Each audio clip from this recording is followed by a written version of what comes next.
Hey, this is Lou Mangello from WDW Radio, and you're listening to the Fiveish Fangirls podcast.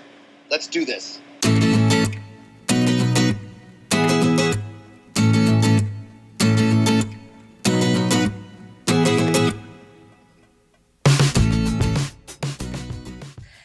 The tensions this week continue all the way to episode 409 of Fiveish Fangirls podcast. Oh, you're an Avenger.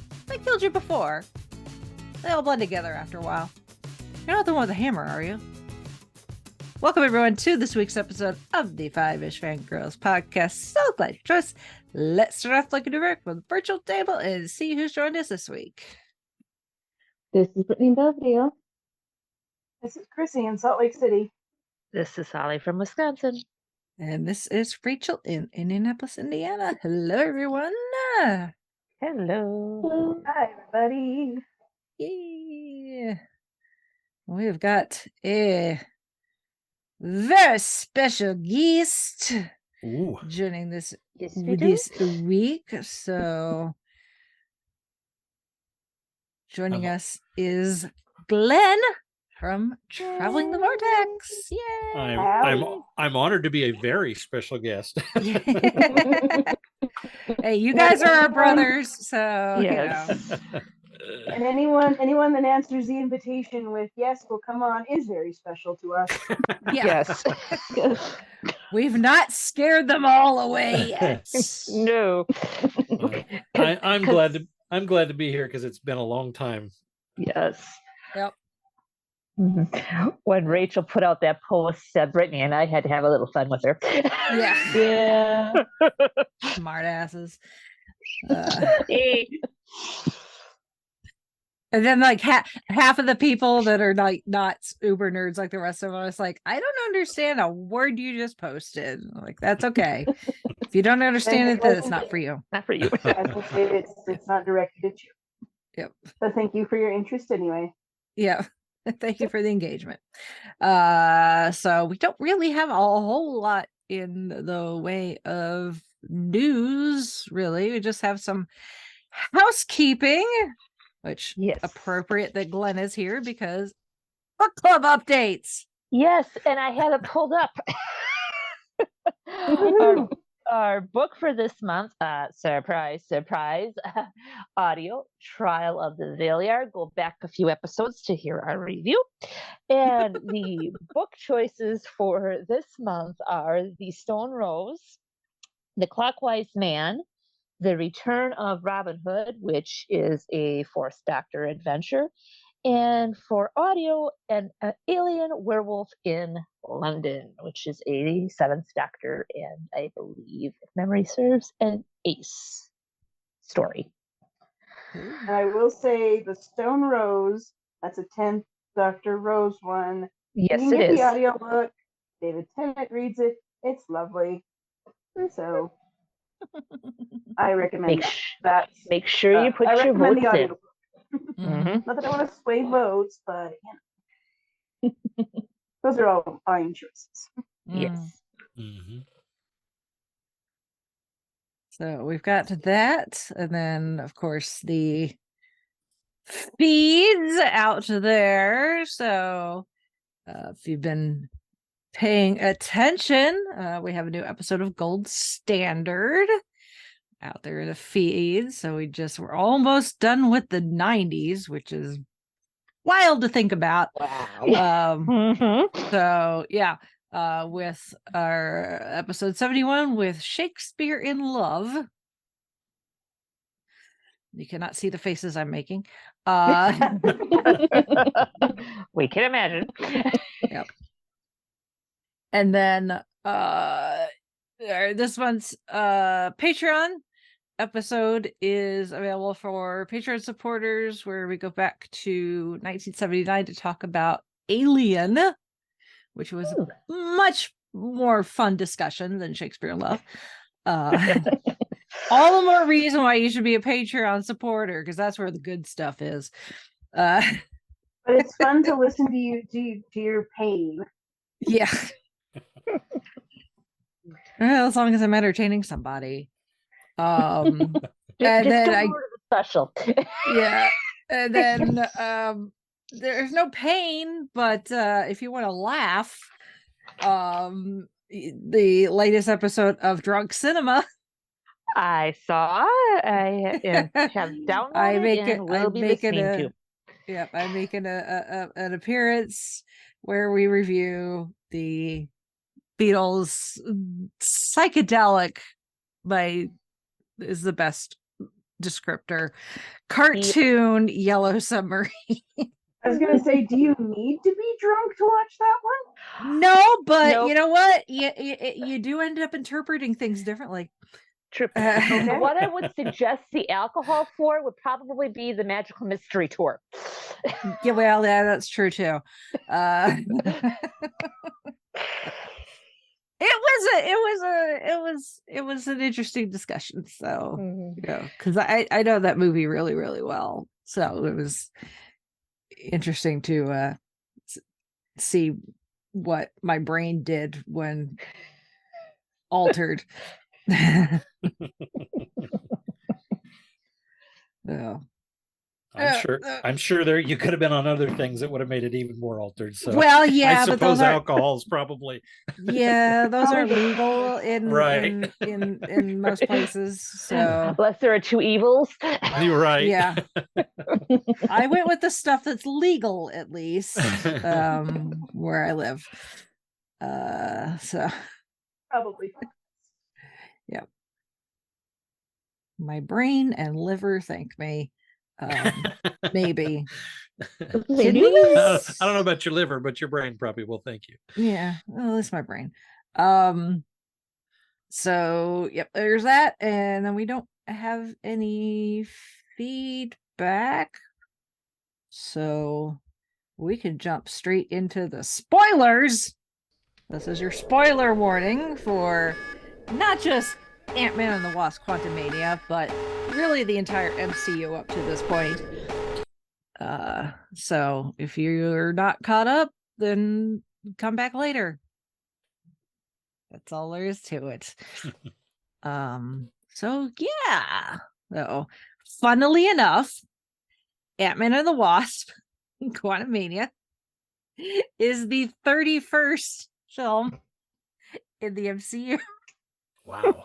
Wow. Which Doesn't Scott seem like Lang it's that becomes but Scott Lang becomes Employee of the Century at Baskin Robbins, home of 31 flavors. Yes. I never put that together. That's kind of clever. Yes. Serendipity. Yeah. 31. That's a large number, but there are larger. Oh, okay. I mean, when you think about it, considering we are coming up on the 15th anniversary of essentially the start of the MCU with the first Ant-Man, Iron Man. Okay. Superhero, red suit, close enough. Guy who, well, actually, Tony Stark did age, but anyway, I'm not drunk anymore, I promise. That was days ago. I'm just tired.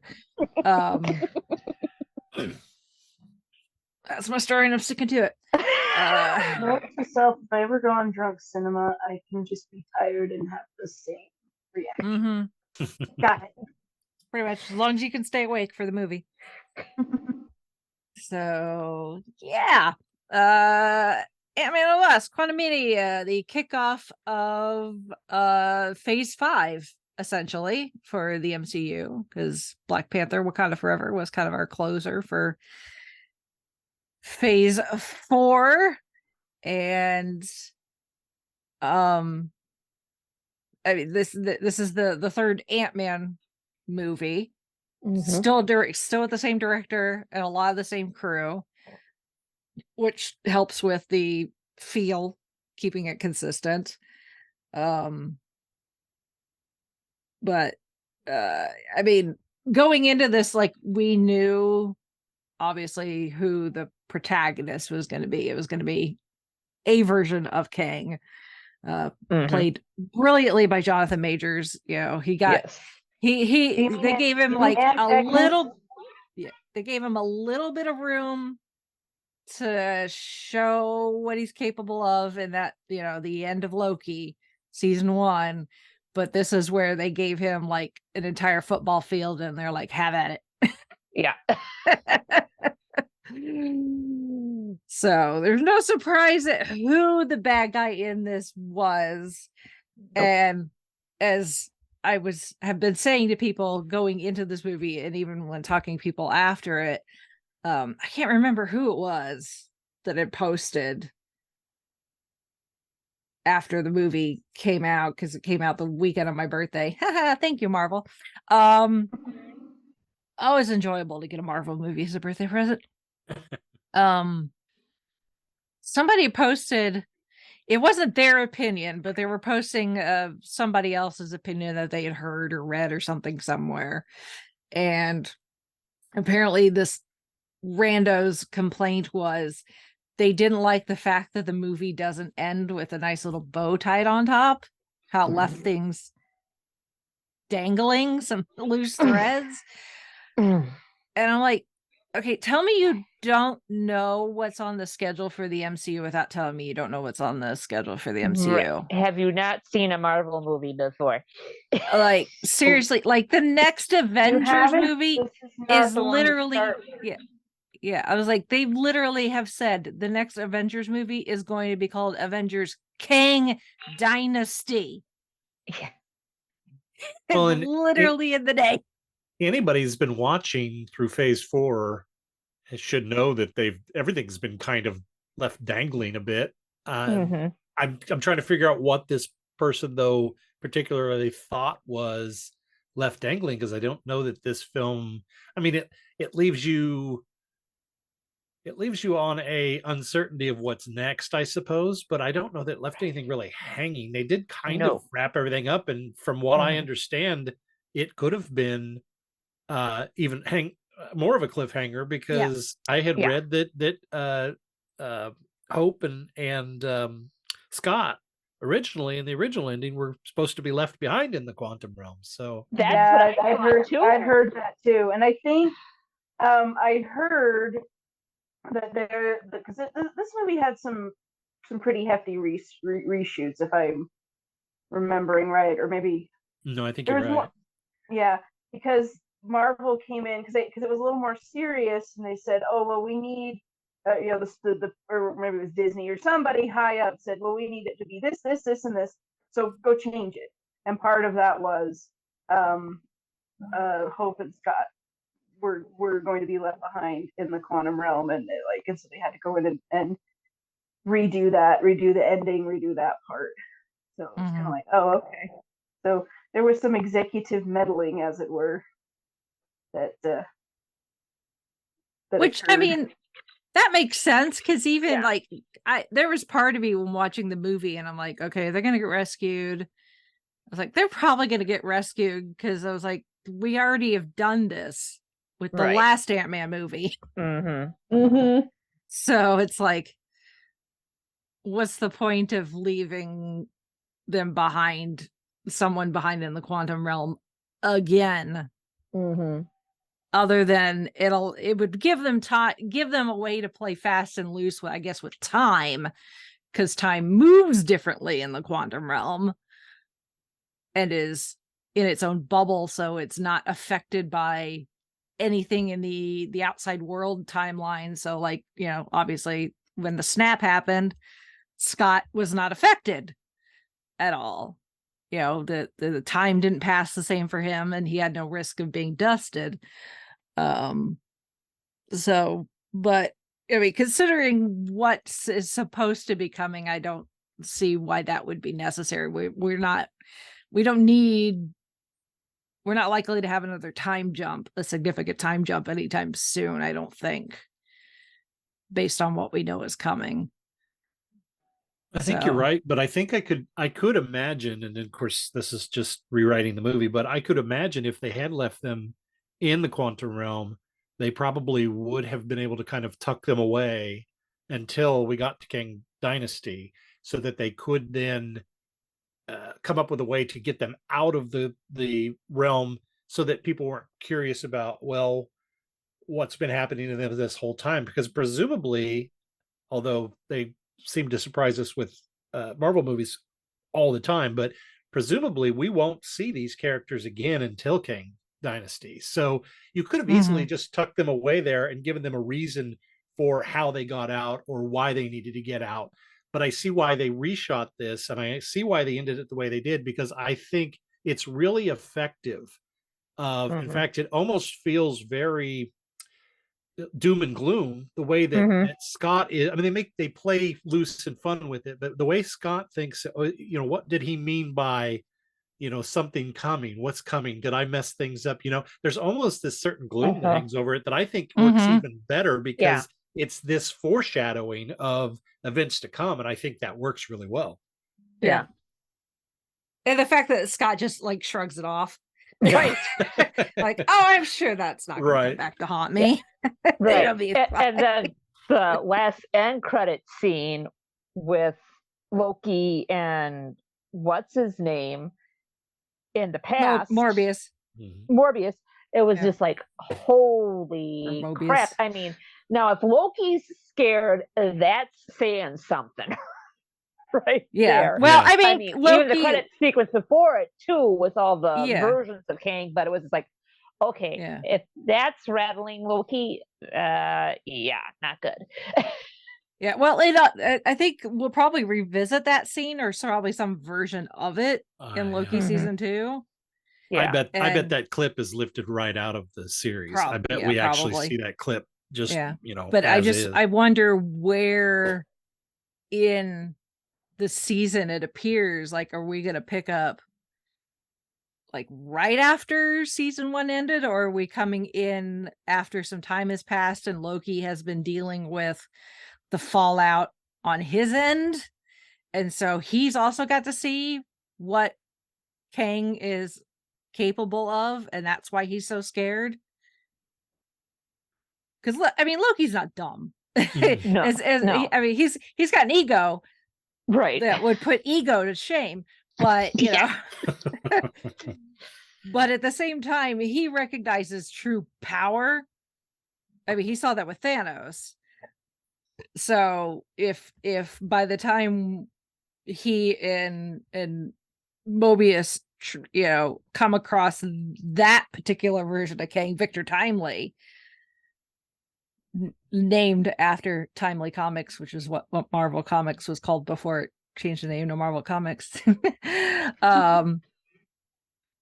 By the time he comes across the variant that is Victor Timely, who else has he come across and seen what they're capable of?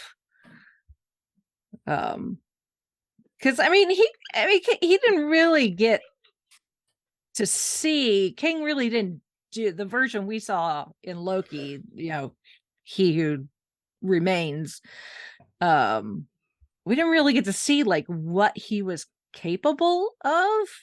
We just knew he was threatening, but he wasn't like showing anything other than just like, these are the timelines, and if you kill me, hell's gonna go in a handbasket. So, but I fully expected there to be some sort of direct connection to Loki, either in the film itself or as one of the credit scenes or something. So when they popped up, I'm like, oh yeah, bring on Loki season 2. Yes, please. So, but I mean, as far as like, Scott and the Hope and her parents,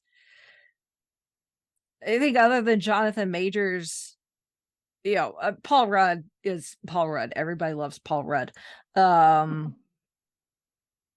It says so in a beer commercial once, so it must be true. I mean, we get some really great moments, but really this is about, besides this version of Kang the Conqueror,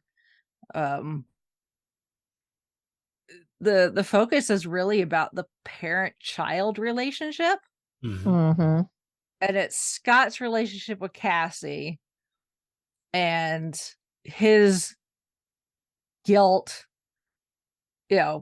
because he missed time with her when he was in jail 3 times apparently, and then obviously he lost the 5 years because of Thanos, so he's carrying around some of that guilt of missing so much time in Cassie's life, and so does Janet. We learn from the flashbacks of her encounter with Kang the Conqueror in the quantum realm how much guilt she had because she left to go do that mission that we see in the first Ant-Man movie of with her being the Wasp and disappearing and being gone for 30 years. She's like, I told my daughter I was going to be back for dinner, and then she wasn't for 30 years. So I think Jonathan Majors and I think Michelle Pfeiffer really shine in this movie. Oh yeah. This very I was really impressed with Michelle Pfeiffer, honestly. So yeah. I'm glad that they gave her a chance to really dive into Janet and learn more about her. Well, and even Michael Douglas's character too. We kind of learned a few more things, and I was getting little, almost hints of Howard Stark and Tony just a little bit. With the way he was trying to kind of mentor Cassie and all this, and it's just like, oh boy.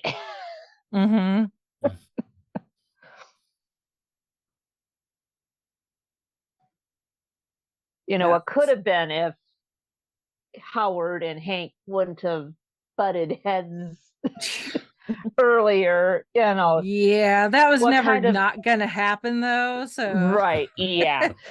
But it would have been interesting. There's two sides of the same coin. That genius, engineer, scientist, mad, yep.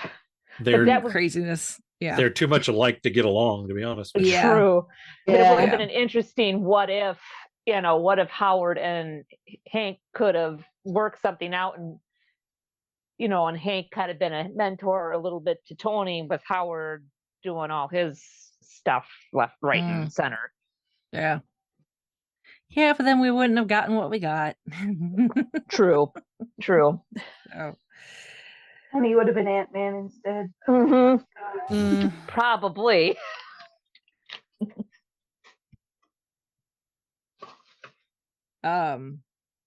So I mean, what do you guys think of?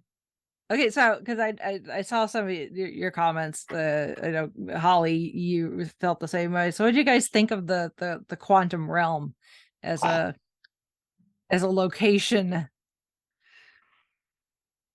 Wowza! Holly's speechless. I mean, I'm she's just like, at a loss for words. I mean, like, if Doctor Who and Star Wars kind of had a baby with Marvel, that's it. Right there. I mean, that's the only way my mind could wrap around it.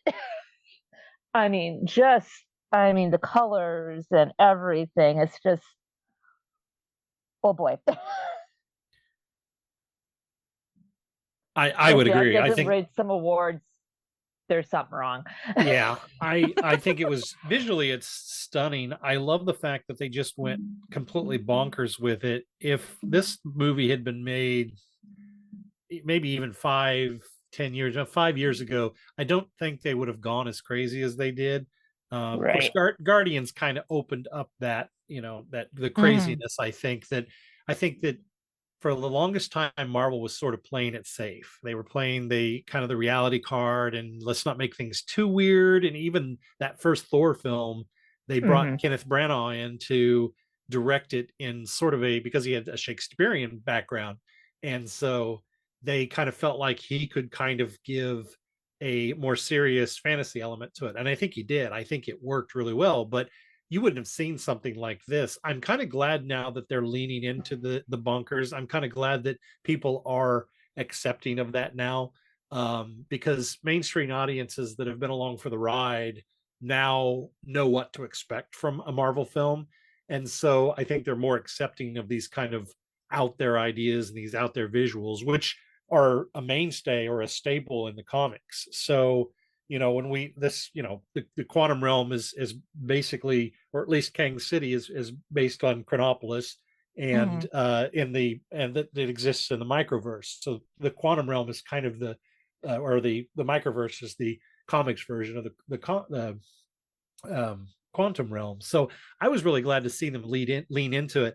I think also they didn't, one of the things I appreciated is they didn't try to explain things. They didn't, there's a guy that looks like broccoli. Well, why does this guy look like broccoli? Yeah. What could possibly happen? What doesn't matter here? It doesn't matter what causes these things. It's just something that's the reality here. I mean, we already have a that. talking tree. So right.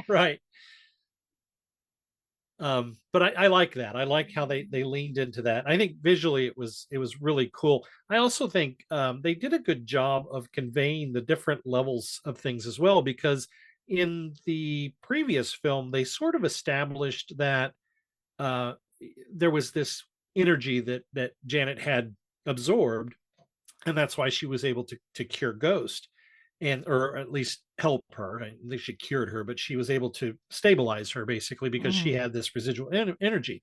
And so when they get there and they don't have that, I sort of think that they conveyed it well enough that because she was sort of living in the outskirts after she had kind of banished herself, she hadn't banished herself. She was basically hiding from Kang.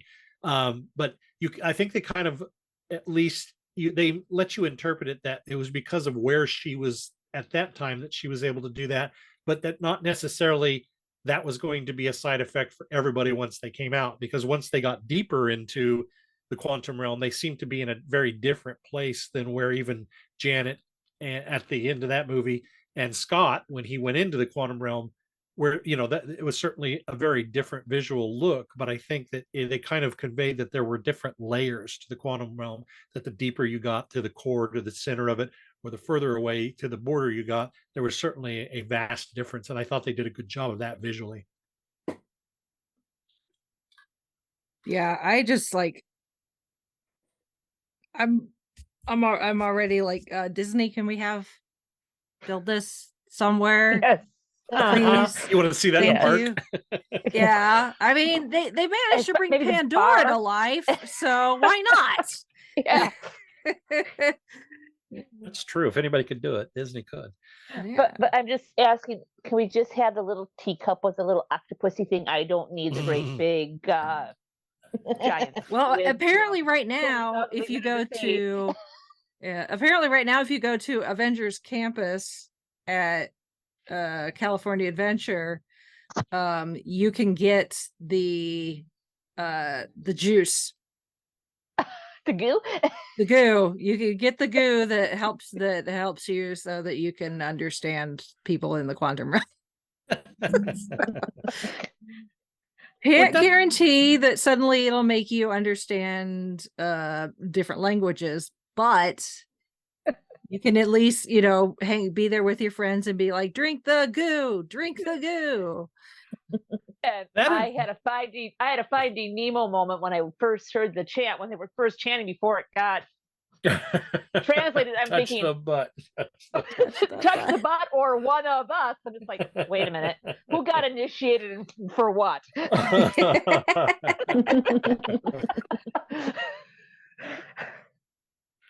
I think that's another good example of them sort of leaning into it and not feeling the need to really explain things.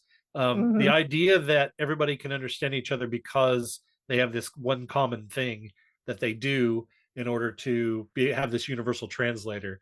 I thought it was a simple and effective way to say, okay, this is why everybody can understand each other, and just we're going to go from there. And the setup to that, how intense it is, and that these guys, Cassie and Scott are in trouble. I mean, they're being taken before what appears to be some sort of tribal ritual. And you're really kind of, okay, what's going on here? What's going on here? And then it's even more jarring when Cassie's standing there with it on her mouth saying, Dad, drink it. And you're like, wait, what? What? She's already drank this? And so the transition between the chant that you can't understand to the drink the goo, it was just this wonderful like transition of, wow, okay, that was really cleverly done, because I went from, oh my gosh, what's happening, to aha. Just like that. Woo! Crisis averted. Yeah, exactly. We are indeed not going to die right now. Right. At least not because we drank some goo. Right. From a guy who doesn't have any holes. Right. Yeah. A nice way for them to bring one of our characters back, because that's the guy who voiced the goo guy without any holes, that he played Kurt. Oh yeah, Scott's prison friends, David how do you say his last name? Something like that, yeah. Des Malchin? I have no idea. I think that's it. Yeah, something like that. Because the apparently those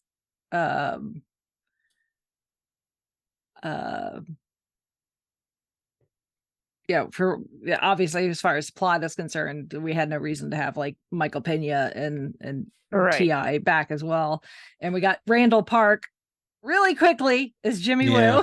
Woo. So I think that is one of the things I felt was missing from this, was not having Michael Pena's back. I think that he was such a constant between the first two films that it was a glaring hole in this one, that he wasn't there in some form or fashion. I don't know that it would have worked to have pulled him or any of them into the quantum realm with them. Right. But it was very obvious. Have him like at the end as an end credit thing, like Right. he retells the story, right? Yeah, about the quantum realm in his style, and I mean, it's a glorified cameo, but right. But they weren't above doing that for Randall Park. I mean, there's just Right. that that quick cameo of him and Scott having lunch. I mean, that they could have easily done that with Michael Pena's character as well, Luis. Right. Or Pena being his PR assistant for the book. Like, okay, we got this. Oh yeah. Oh, you got an idea for another book? Okay, come on, give it to me. Secretary. That's a good idea, actually. Yeah. Although I guess we could assume that their security company is just doing well. Yeah, true. So and also, they're just they're really Disney as business owners. So it could be they just couldn't get him for whatever schedule reason. That's what I wonder if that's probably what happened. And it, to have one of the guys just be a voice for a CGI character. Obviously, he can do recordings easily a lot of places instead of having to be on set somewhere. So that makes sense logistically, right? Okay, so we should talk about the elephant in the room, or I guess giant head. Oh, jeez, yeah. Yes. Teeny tiny hands.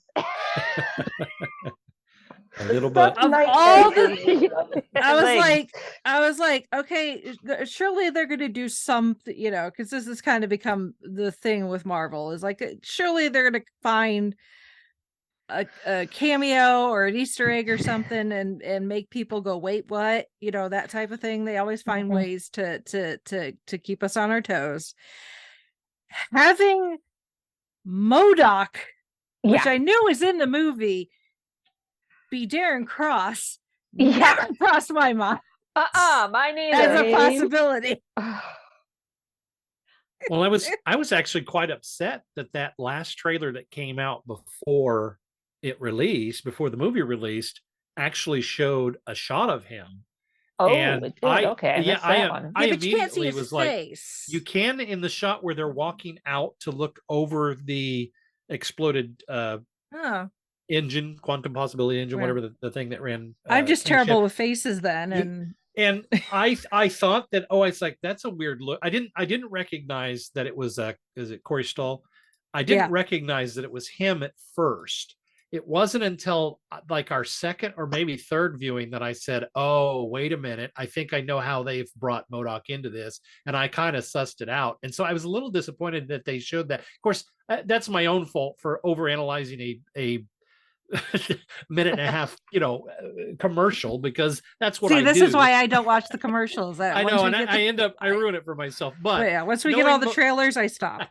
Knowing MODOK was in it, and then seeing that shot, I thought, because the other shot they do really well, because they have the facial mask on him that he, his battle mask or whatever they called it.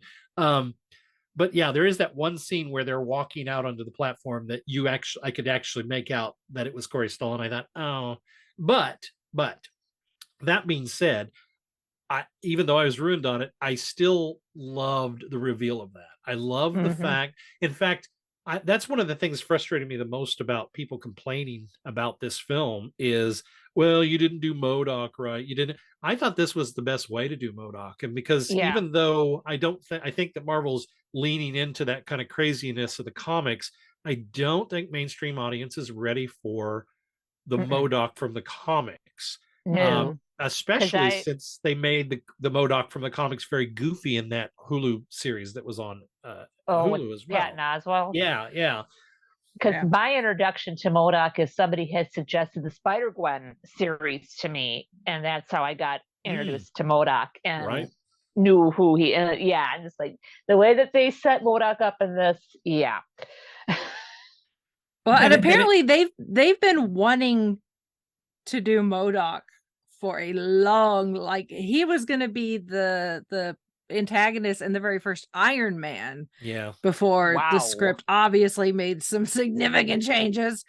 So yeah, they have been trying to get a live action MODOK going for a long time, and then they realized that, just like with a lot of things when it comes to the comics, Darren, during the epic Thomas the Tank Engine fight,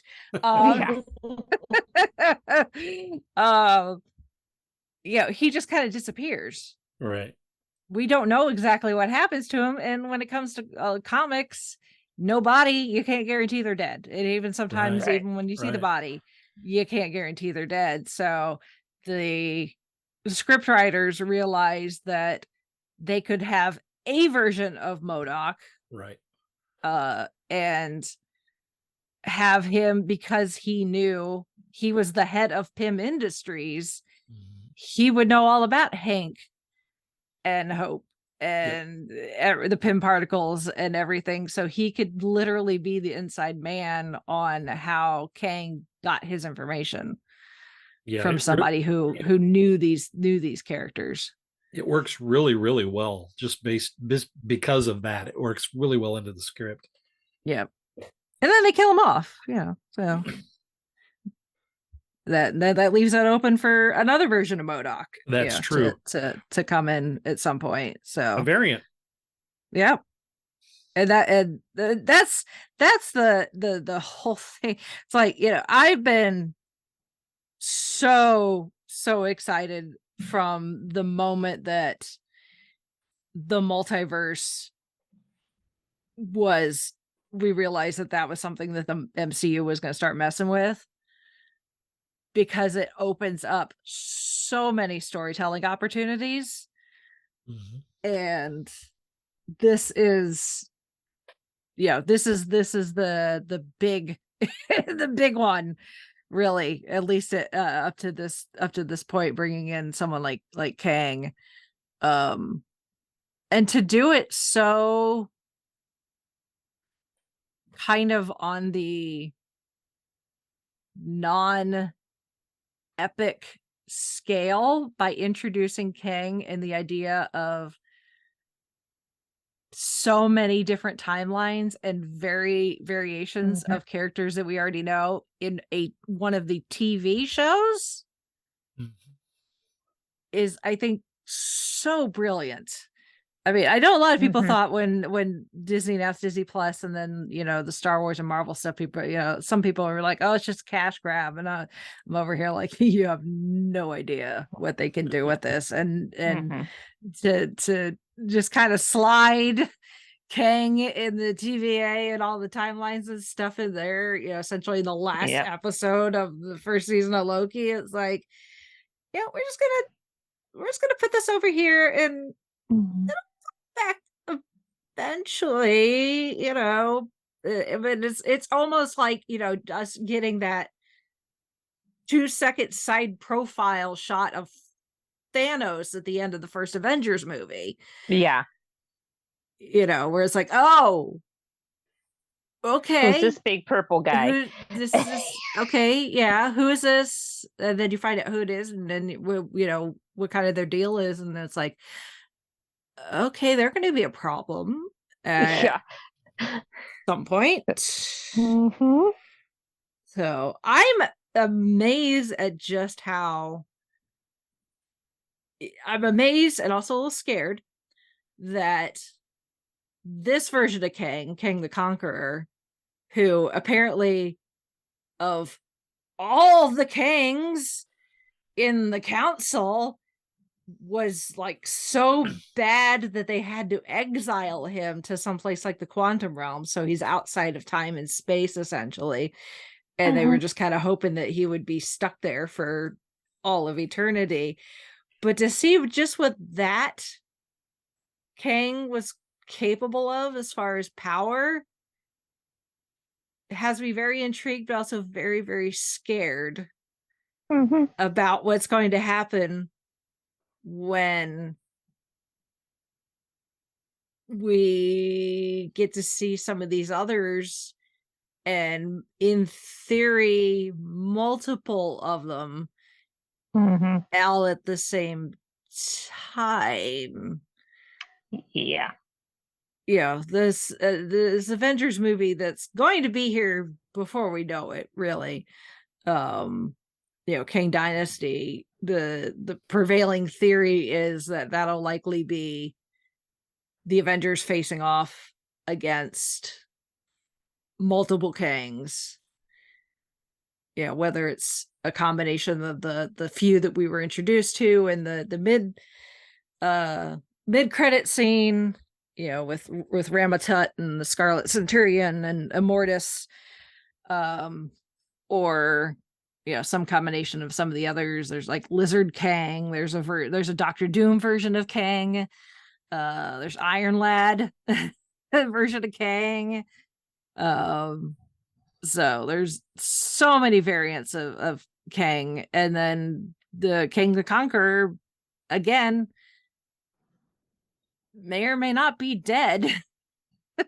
So you don't see a body, you can't guarantee they're dead. Even if the other Kangs thought they're pretty sure that he is dead, doesn't mean diddly. Right. Well, I think that the combination of that pulling him in and then Scott throwing the shrink things, and I think he's probably shrunk down inside there and tucked away until they need to pull him back out, because I don't think we've seen the last of Kang the Conqueror. You brought something up, but I wondered myself, do you think that was Scarlet Centurion, who's the third one, that's who that was supposed to be? Because he's not in red, but at least the image of him is that's the only thing that he stands out enough to be what they would equate to the Scarlet. I mean, from the people that know the comics better than I do, they all seem to think that it is a Scarlet Centurion, even if he's not the right color, which right. Considering what they've done with a lot of the other characters and very, making them look less like their comic book versions, because those tend to be very dated looking. Right.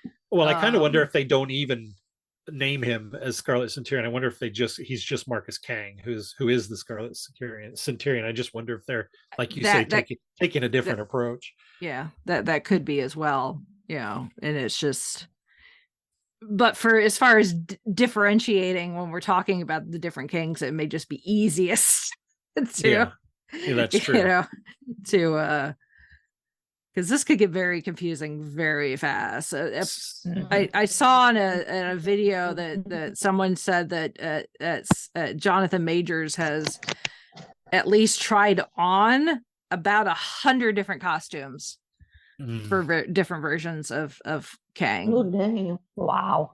Yeah. Well, Yeah, I have a theory that the coming films, in some way or another, are going to involve a version of Kang. I don't think you'll see multiple versions like we did here. I think this was sort of a setup, but I think that we're going to get either a cameo of Kang or Kang involved in some way, or Kang being the big bad for some of these upcoming films that are coming out in this next phase, leading up to Kang Dynasty.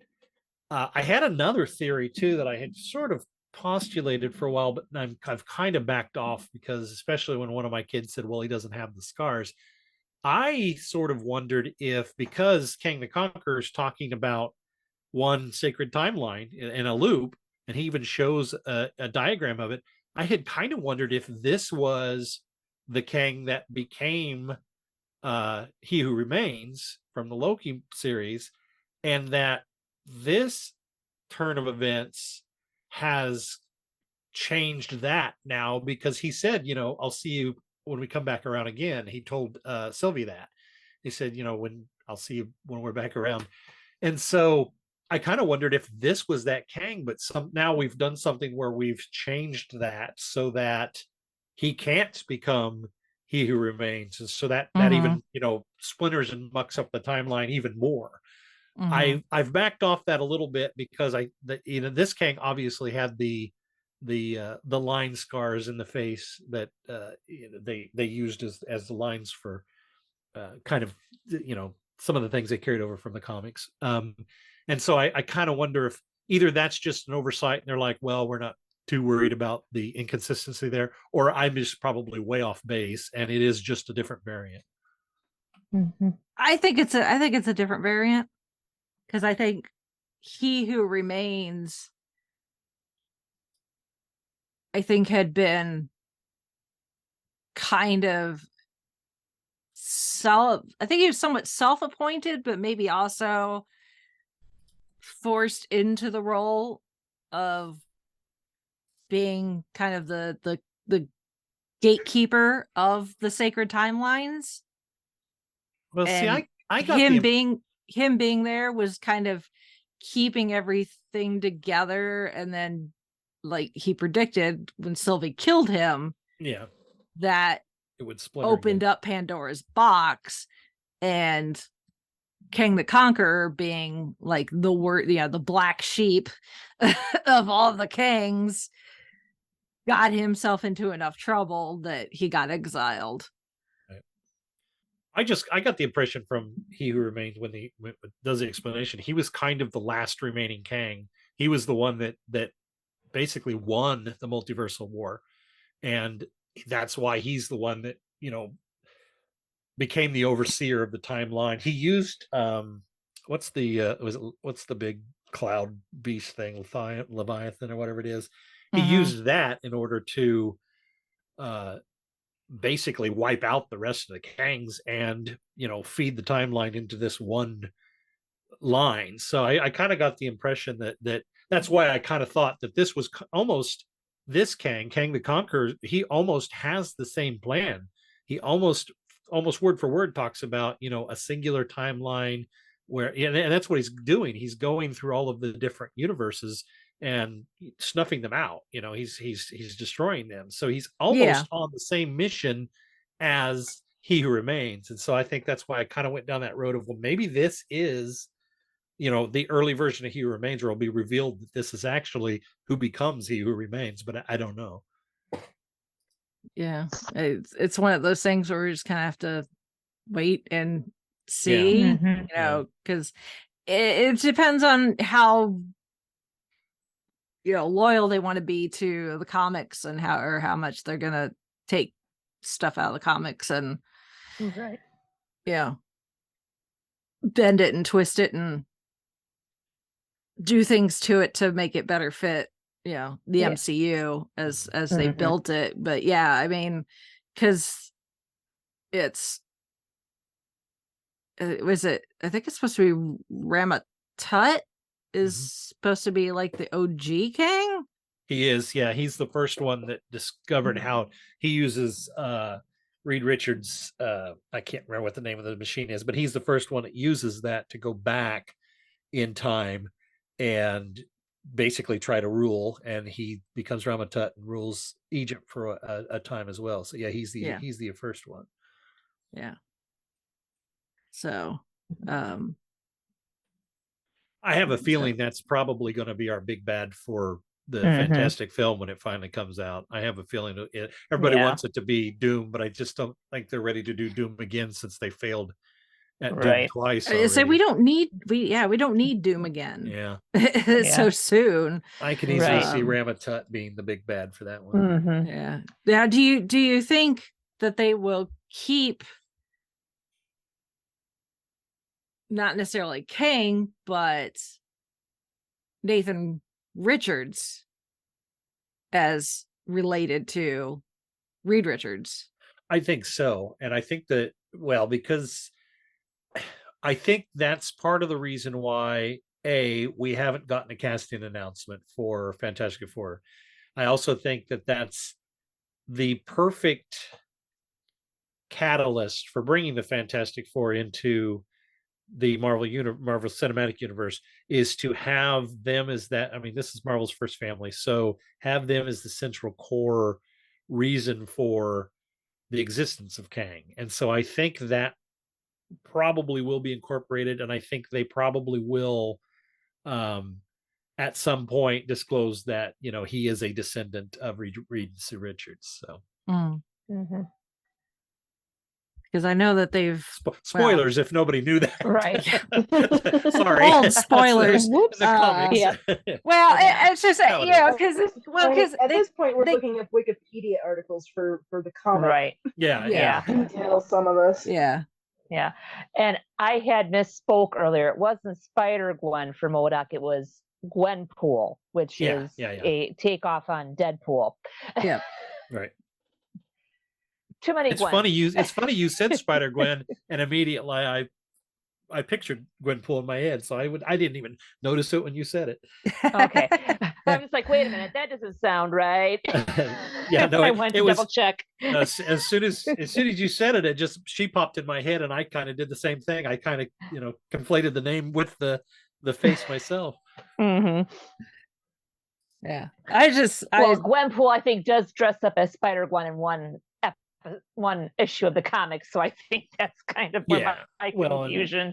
It's been a while since I've read the series, but it's enjoyable. Well, and Spider-Gwen shows up in at least the miniseries. So right.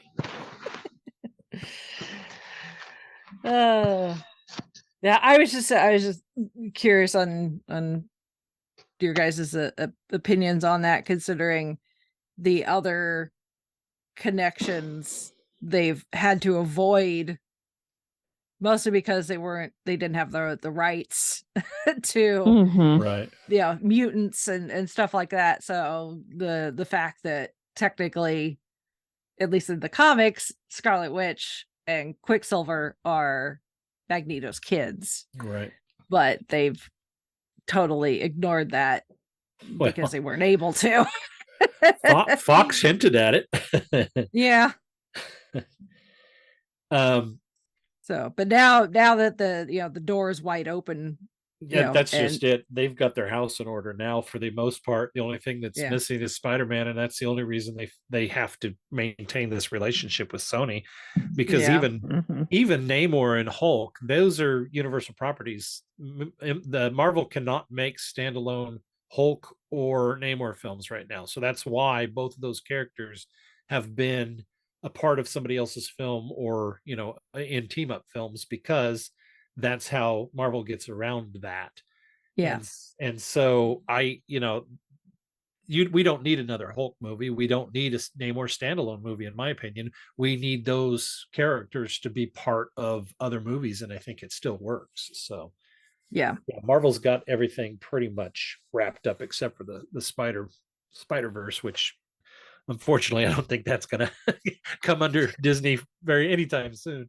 Yeah, no. Yeah, Sony's got Although that one pretty well locked up. Yeah, Spider-Man's keeping Sony's lights on. Yeah.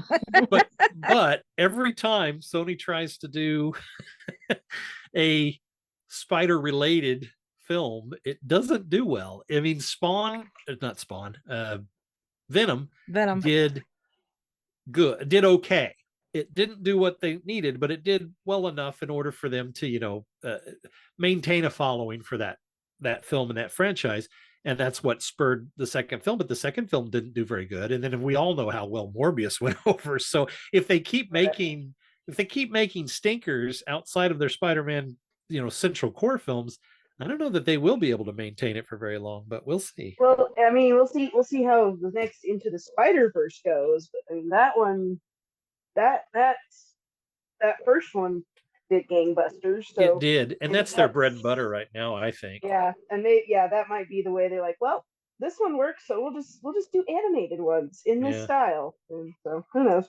It wouldn't surprise me if at the end of the third film something happens and Miles comes. I can see Miles coming to and looking down and then looking at his hands, and it's live action hands, and then he looks in a mirror and he's like, okay, this is different, and then they cut away. And I have a feeling that's the way they'll bring him into the live action universe. I have a feeling that's where they'll go with it. That'd be awesome. That would be pretty ballsy. I have to say, because they're doing some really great stuff with the animation right now, and people are loving that. So we'll see. Yeah.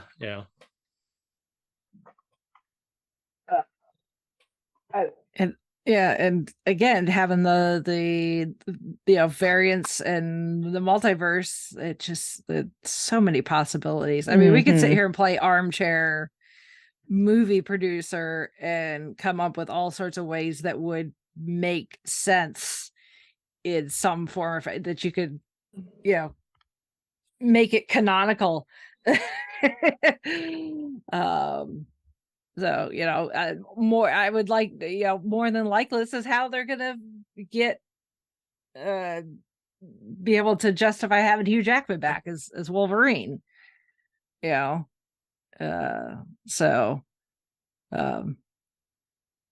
Deadpool, although, Deadpool is Deadpool, and Deadpool's going to do what Deadpool does. So, at this point, yeah. I'm still very excited. We'll see. Yeah. So, I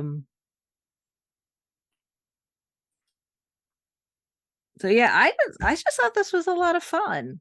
I mean, that's what the Ant-Man movies are, though.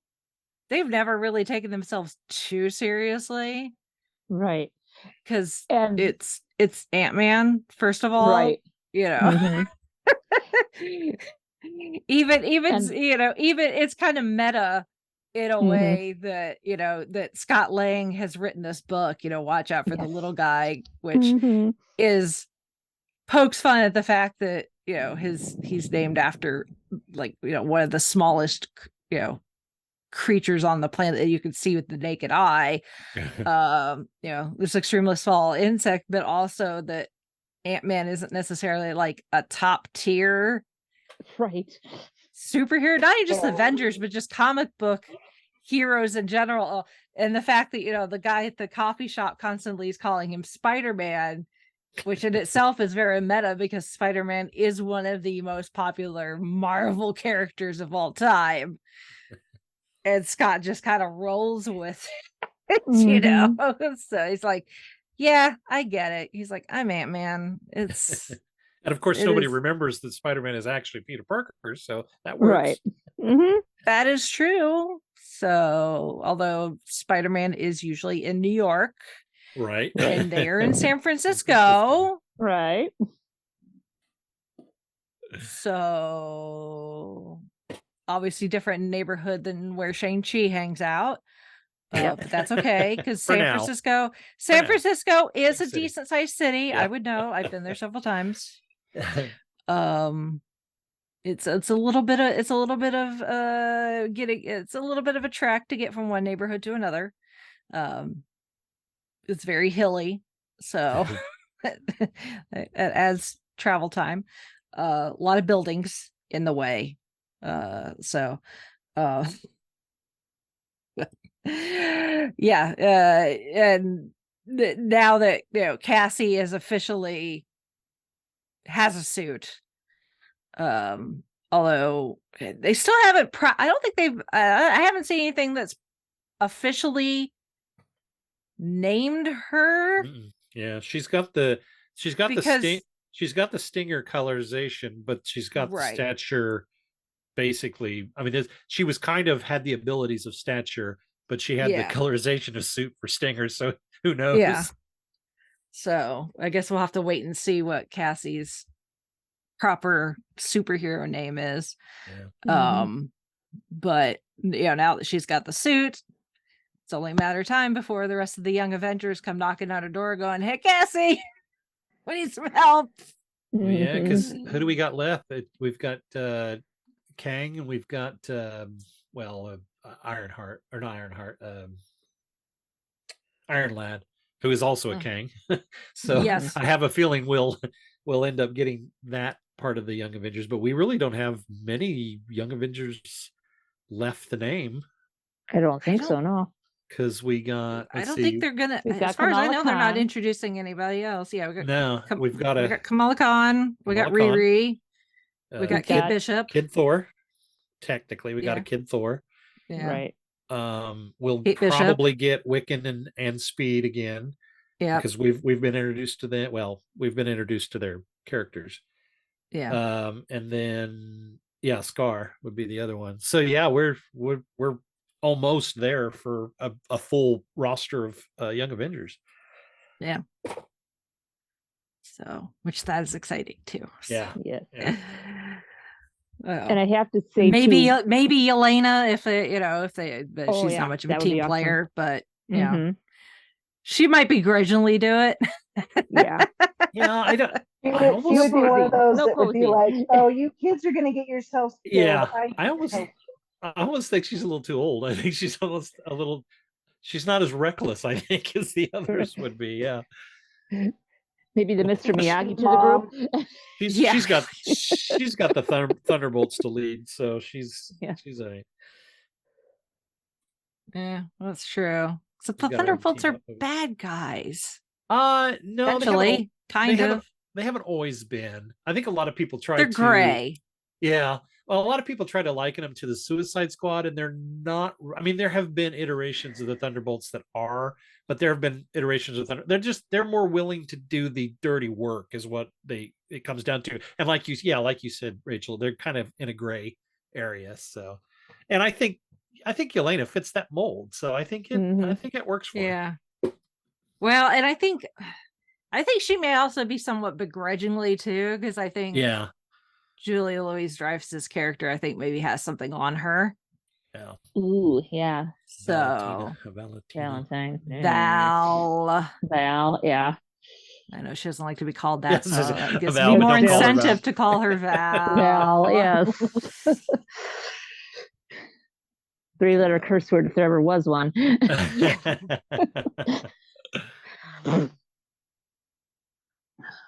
Yeah, what did we think of?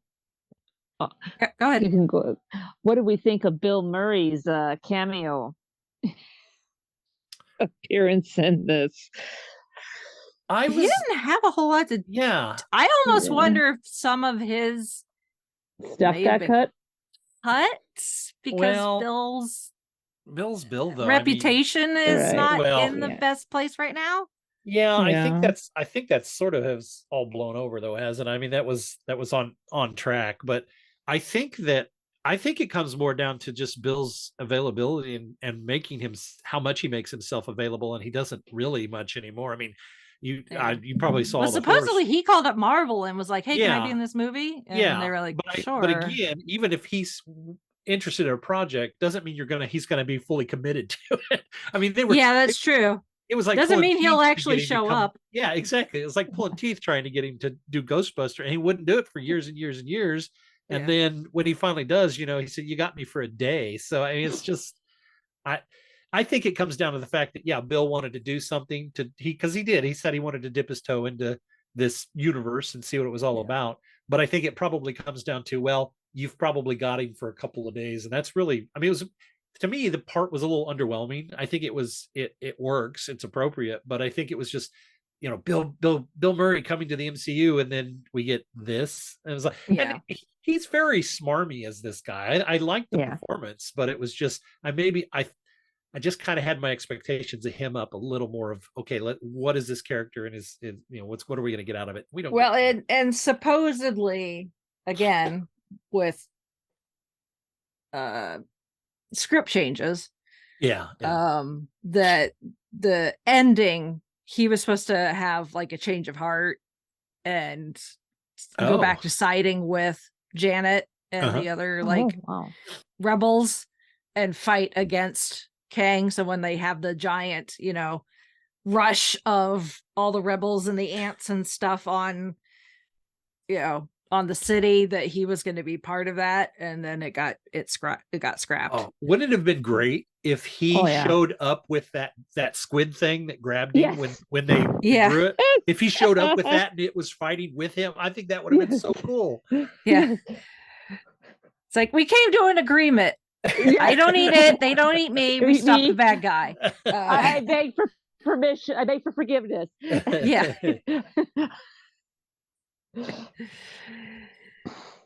Not food, friends. Yeah. Did anybody else think that Hope felt kind of sidelined? A little. I just feel like I kind of wanted more story for her. I liked the fact that she was trying to get through to Janet to get her to explain, her past and why she was, why she had this secret life that she was withholding from everybody when she got back. But it really, and I am very grateful that she is the one that pops back in to save Scott at the end. But it feels like it was like, oh, we haven't had Hope do enough, so let's have her swoop in and save Scott. And she does it twice. She does it once in that quantum possibility scenario, and then she does it again there at the end. But it just seemed like there should have been maybe a little bit more not character development, because I don't think you need a developer anymore, but some character exploration there, especially between her and her mom. I mean, she's grateful to have her mom back, but now suddenly she's learning all these different things about her, and I think they just didn't go quite far enough with that exposition.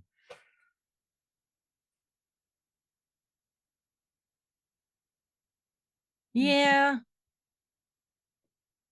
And again, I kind of wonder if that's just it, if they just couldn't think of, supposedly an earlier version of the script is Hope was going to have a kid, but I couldn't find anything that said it was her and Scott's kid. Which kind of would have been weird, because supposedly they filmed some stuff with her and like a young boy actor got scrapped. But it was like, timing wise, like, how does that work if it's not Scott's kid? Yeah, because she dusted, or she blipped, so she been around in those 5 years. Yeah, that would have interesting. Yeah, maybe somebody. I wonder if maybe they just I just wonder maybe if they just couldn't come up with something, so they let Janet kind of take the lead, and Hope just kind of was like this parent-child relationship. We have this strong bond between Scott and Cassie, and Cassie calling out to her dad helps him in moments where he gets stuck. But then, Hope still has this, all of this time that she missed with her mom, and then she finally gets her mom back, and their mom doesn't want to talk. Yeah. So, she gets her mom back, so she's practically a stranger. So, allowing Janet to become the focus, and Hope, along with us, gets to learn more about who Janet is. Yeah. I think is well, and you probably do have to sacrifice some character for because that would have been a really big story had they given everybody. Because I don't even think I'm glad they did what they did with Hank, but I think Hank would be the other one that I felt kind of got sidelined a bit. They gave him things to do, and they gave him a really big moment at the end during the battle. So I think that was kind of cool, and I think that's why I don't feel like he got maybe sidelined as much as Hope did, but he certainly did. His character wasn't, spotlighted as much as he has been in the past either. So I guess there's probably just way too much going on with the story, and they wanted to make sure they kept it focused. So they just kind of picked, particular plot lines, and unfortunately characters that, were along for the ride got some of their characterization maybe got sacrificed a little bit. Yeah, when I saw those technological ants, it was just like earlier, and it's like, I wonder if that's going to come back and play a part. Yeah. Yeah. Well, when they all got sucked in, and they really focused on that one particular ant that went throop and popped in. I was like, I bet that's going to have something to do later. Yeah. Yep.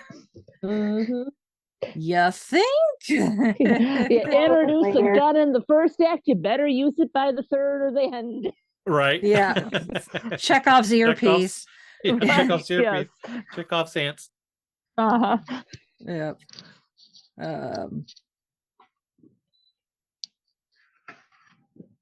Yeah. Well, and I guess that, while doing press for this, somebody asked Michael Douglas, they're already talking about Ant-Man 4, and they asked Michael Douglas, would you look forward to a fourth one? Would you do it? He's like, Michael Douglas, I love the man. I don't know how he seems to have reached that age where he just has no filter. So you don't know necessarily if what he says you can take seriously, but in response to asking about an Ant-Man 4, he said, absolutely, if they kill me off. So I don't know if he's just reached the Harrison Ford Star Wars what I was about to say. Of it, or what. So either that, or he probably has all the monies in the world. So right. Well, yeah. Well, he's not getting any younger, and by the time that they got around to doing another Ant-Man film, he may be far too old to do it. He may be ready to retire. So right. True enough. Guess we'll see. Mm-hmm.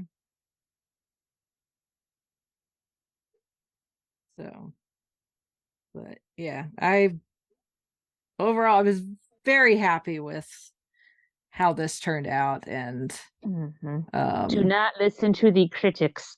Yeah. The critics are. What do you guys think about that? Because this is arguably the film that kind of divides the audience from the critics. I think the critics, and we talked about this a little bit over on Traveling the Vortex, I think last week or a couple weeks ago.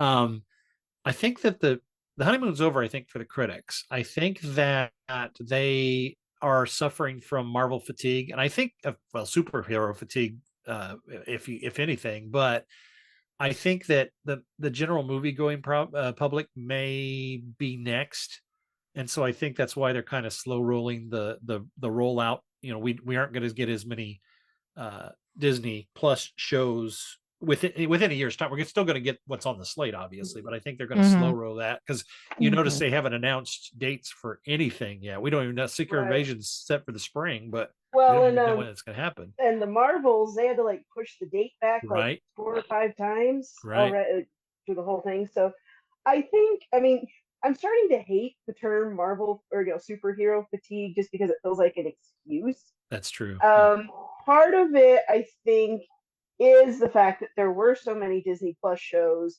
and the movies and the thing, and people started to feel like, I can't keep up with all this. And then I have to keep track of the TV shows, and that's a big time sink.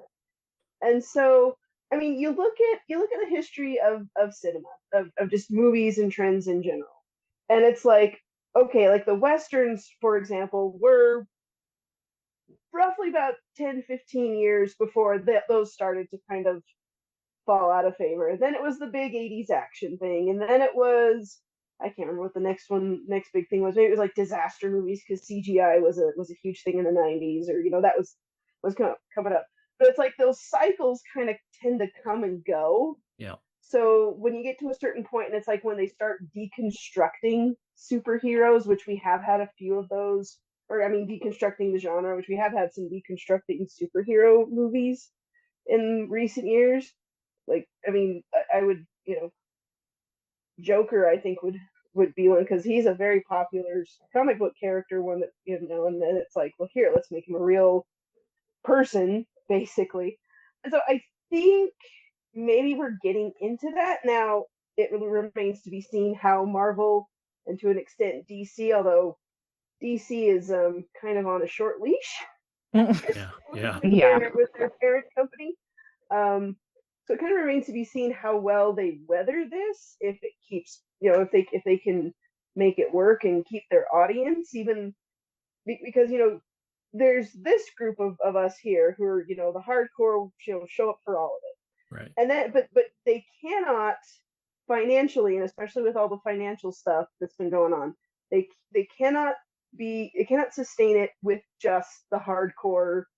As much as we want to think that we could keep it going, we're not enough.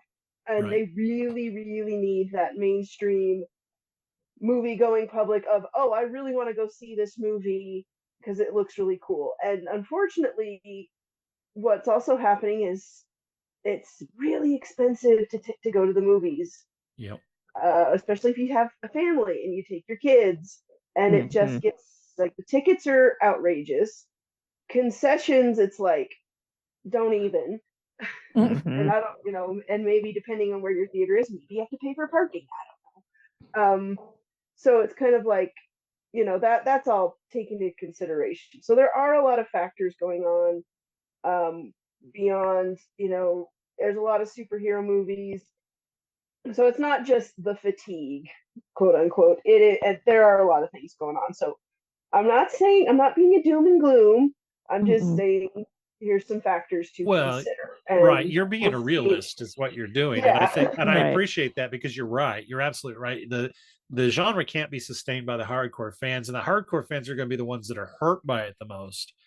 They're going to feel like they've been abandoned and negated because they won't be able to see the things that you pointed out.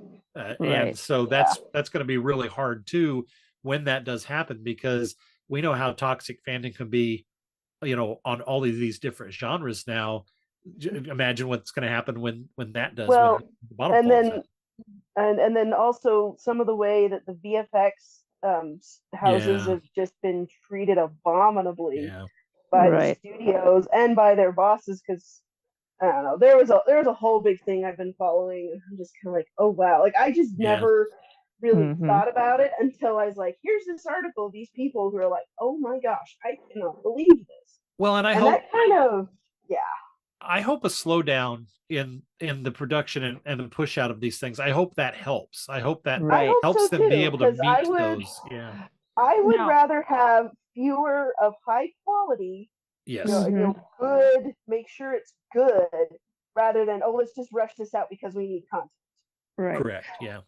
Agreed. Now, another question. I know when we were in lockdown with the pandemic, they did the offer where, okay, for those of you who feel comfortable, here's movie theater access, or here, if you're member to our streaming service, you could pay the $30 to see it day and date from the comfort of your own home. Would that be something that people would be more?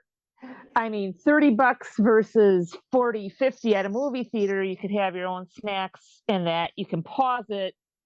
And, I don't know. The other issue with that is that it's going to be, they're going to put it on, Disney Plus as part of your subscription anyway. So at that point, you're just kind of like, well, I'm just going to wait till it's true. Yeah, there's that. Yeah. So, I mean, it's a good idea in theory if you really, really, really want to see it, before spoilers. But and some people would do that. and I know people, especially like with larger families, who are like, yeah, this is a steal because we can just sit home and eat our own popcorn and it's cheaper. Right. You don't have to go anywhere. But I don't think everybody's going to go for that. Yeah. Right. And I know the studios and the shareholders have been like, this is cutting into the box office, and those shareholders, they got to get their bag. Well, and I think that's I the fascinating thing about it, because you talked about the shareholders and it's cutting into the box office, and that's absolutely right. It certainly does, and I think that was proven with Black Widow. Although Black Widow also had the restrictions of the fact that COVID and pandemic happened right in the middle of it, them getting ready to try to release that. But you're absolutely right, because out of one side of their mouth they're saying, oh, it's cutting into the box office, and on the other side of their mouth they're saying, what if we could just cut the middleman out and deliver this straight to the viewers? Because I know a lot of studios would rather just hand this to the viewer and keep all of that money for themselves, rather than fork out anything to the distributors. Yeah. Cake and eat it too. Yeah, it is. Yeah, I mean, there are so many, and I'm not presenting these like, oh, here, I agree with this. I'm presenting this as, these are things that are happening. These are things that are being talked about. And so it's like, this shareholder says this, and this one says this, and this studio exec says this, and there's a gazillion different things that are going on, and the rest of us are just like, and everybody's got an angle. Yeah. Well, it's gonna boil down to the movie going public. I mean, we're ultimately going to be the deciders of how the industry evolves and where the industry goes from here, regardless of what anything they try to do. I mean, I'm at the age now, it's more of an age thing, because I think young people they have expendable money, and they're still ready to go out and see films on the big screen. The big screen used to be the appeal to me. I used to love to sit in a cinema and have that experience and have my popcorn and all that. But I get to a certain age, and I just turned 50 last year, and I'm like, okay, I'm ready to kind of slow down now. I think I prefer, in fact, a lot of films I pass on in the theater and wait till they come to home video, because I can watch them in the comfort of my home. I've got a big enough screen that I'm, satisfied with. So there's also that happening as well. Yeah, there is that. And then like with our situation, like we have 2 little kids, and my in-laws tend, when we go to work, and it's like finding babysitters to go to a movie, or and we're gonna we'll take Alex we're gonna take him to Super Mario Brothers, because he is so excited for that. He loves Mario. So am I. He is thrilled there's a Mario movie coming out, but I still got to find someone to watch Lottie, because I don't think she's gonna sit through this. And Alex, like the first time we took him and saw Sonic 2 in the theaters, and we were nervous about that because of his autism issues, and was he going to be okay? And he was fine. Like he did great, but it also, there were a couple scenes in there that he got fidgety and getting bored, but I guess that might just be a kid thing. Yeah. But it's kind of like, when you have young families and little kids, it's like, well, we can't get out to see a movie, because who's going to watch the kids? And I'm not going to, not taking them to see, a Marvel movie just yet, because it's too long and they're not going to be interested because they're little. Well, and then when they become older, then you have all different issues, because, well, you think, well, now we can go to films because they're at an age now where they'll sit still. Then suddenly you've got so many other activities happening that it's hard to coordinate a movie night, Right. And then, when they're teenagers, who wants to sit next to their parents at the movie? Right. Right. So it's just kind of like, yeah. So, and everybody's got their deal and what's going on. And they, with the streaming and other things, it's just made it easy. Yeah. But then again, I'm like, there's a budget too. So there's a lot of things to consider. And like I said, and everything's just all up in the air right now.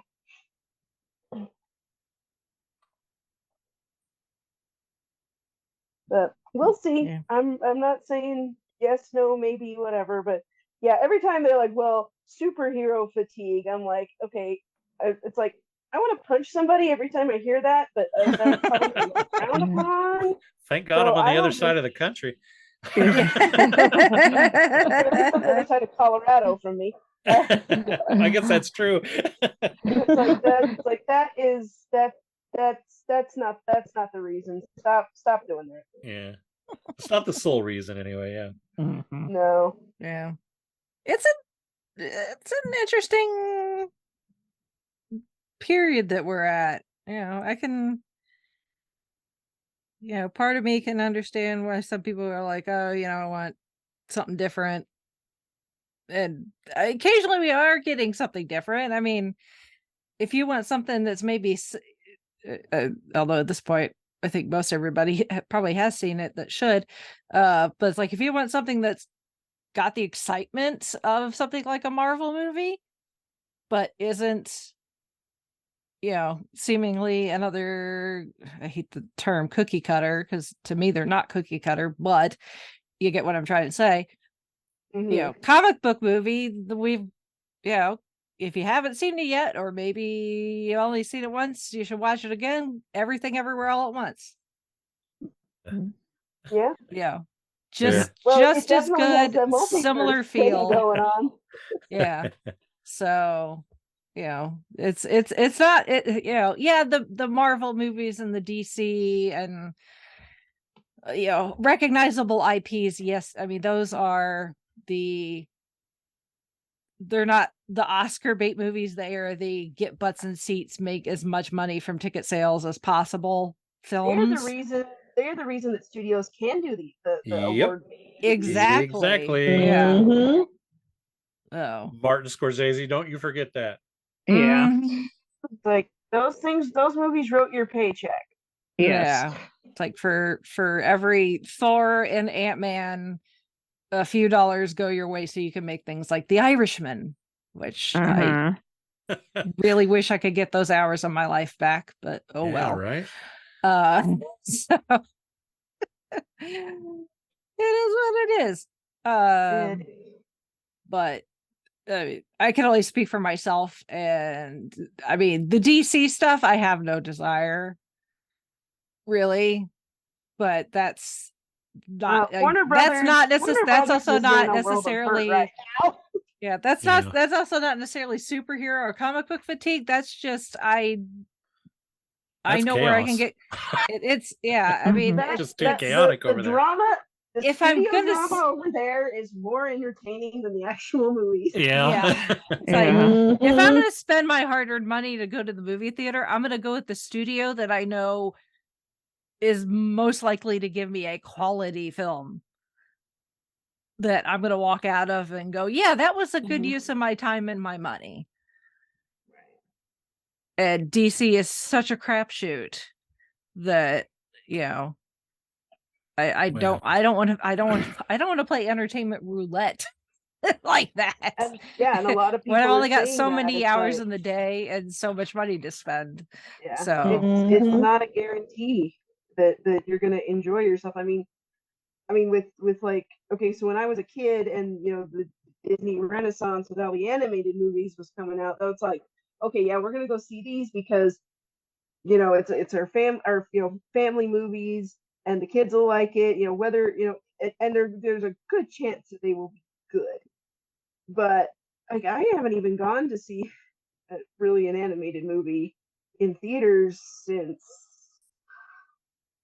maybe Moana. I'm not sure, but I'd have to think about that, like what we did. But yeah, it's just kind of you're a lot more choosy about what you're gonna see, and I hope the theater, like the big screen theater experience, never goes away, because I mean we made a point to go see Wrath of Khan back last year when it was in theaters for its 40th anniversary.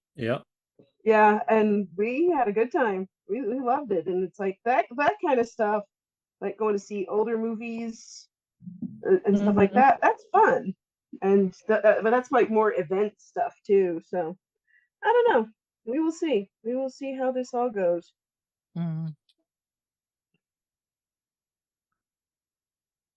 So, in the meantime, we'll sit here and wait until we get the next thing. Right. Which is the only thing we know for sure, or at least actually has a date attached to it, is Guardians 3. Guardians 3. So yeah. Well, that one I think the date is solid. I was gonna say, they keep moving the dates around, but that one I think 99% sure is going to happen. Never want to see it. Yeah. I mean, it may get bumped a week, although it didn't, not recently, but that was one of the ones that it moved, but it moved like 1 week out. That was it. Yeah, I can't remember why. I know somebody said, but yeah. Considering way 5 bazillion years ago, it seems like the Marvels was going to be the movie I got for my birthday. So. Yeah, well, it was supposed to be now, and they've bumped it back. Yeah, it was supposed to have the slot that Ant-Man got, so you never know. Alrighty. Yeah. Anything else anybody wants to chime in about? Mm-hmm. Good. Yeah. Right. It's a, it's not it's not the big like universe full of feels movie like some of the others, like Infinity War and Endgame, but at the same time it's a fun movie. But it does have implications for what's coming. It does have bigger universal implications, but it's not like not necessarily slapping you in the face with it, where all the cards are being laid on the table, like we knew with Thanos that he's going to go after the Infinity Stones and try to make half the universe disappear. This is just, and that's another thing, is those movies set the bar so high. I mean, so high that everything else is going to pale until we get to another big event film. Yeah, which is we're a couple years out from. So with everything written in pencil. So unless anybody has anything else, Glenn, what's going on over in the Vortex? Oh gosh, not paying attention. We're still continuing our journey through the Time War, although we haven't been focusing as much attention to it now since we are in the 60th anniversary year. But we have finally got into the War Doctor era, so we've started on those the War Doctor Begins audios, which the first one is fantastic. We've got some stuff planned for the 60th year. This year we already did we rated ranked or we didn't rank, we just reviewed the diamond logos through the years that the 60th is using. And then we've also got some season 6B stuff that we're going to tackle this year. So we got a lot of fun stuff on the schedule. Cool. And remind us again where you can find the Traveling the Vortex, guys. The easiest place to go is travelingthevortex.com, but you can also find us on pretty much every place you find podcasts now. We've done a really good job of getting ourselves out there on everything. So just search Traveling the Vortex in your pod catcher of your choice, and you can pretty much find us. And make sure that's the American spelling with one L. Yes, one L, not two. If you're if you're a UK listener, sorry, we spell it right. It's a podcast about a British television show where we spell everything like crazy Americans. But with a flyover country flavor. So there you go. Right. Yeah. There you go. All right. So there's Traveling the Vortex. So check that out. And sounds like you're having some fun. And then for us fangirls, go to our website, which is the fiveishfangirls.com, for links to all our social media and ways to support the podcast. And also send us some feedback if you feel so inclined at fiveishfangirls@gmail.com, and we'll read it out on the podcast. And thank you all for listening and your support and all your comments and following and all the stuff. We love you guys. Take care. And if you somehow forget Traveling the Vortex, they are linked on our website. That too. But it's nice when you have a guest to let them plug. Yeah. We can't we couldn't have our brother podcast and not have them linked somewhere. So yes. Well, Glenn, we appreciate you coming on. Yes. Oh, it's been fun. Thank you for having me. Yeah, it's been a while. So yeah, it's been too long. We need to do these collabs a little more often than we do. Yeah. Yes. So, life happens. Yeah. We'll see what happens this coming Sunday with the Academy Awards. Oh yeah. Yeah. Because Glenn's on I the don't- other team. I don't want to. I don't want to have to review a bad movie again. Although, quite honestly, you guys really kind of threw a softball last time. It wasn't that bad. Well, now you're just asking for it. Thrown down the gauntlet. Yeah, you're Just not supposed to start like that. remember that when we emerge victorious on Sunday. We'll see. We'll see. It's on. It's in the recording, so it's there for posterity. Yeah, we have receipts. Anyway. All right. Well, with that, we shall sign off for this week. This is Brittany and Bubba saying goodnight. This is Chrissy saying goodnight from Salt Lake City. This is Sally from Wisconsin saying good evening. And this is Rachel in Indianapolis, Indiana. I have holes.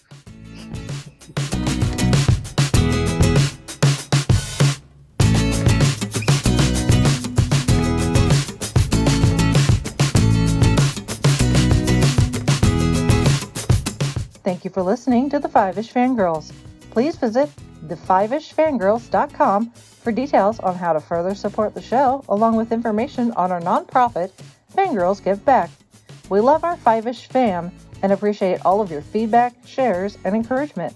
Remember to keep letting your geek flag fly.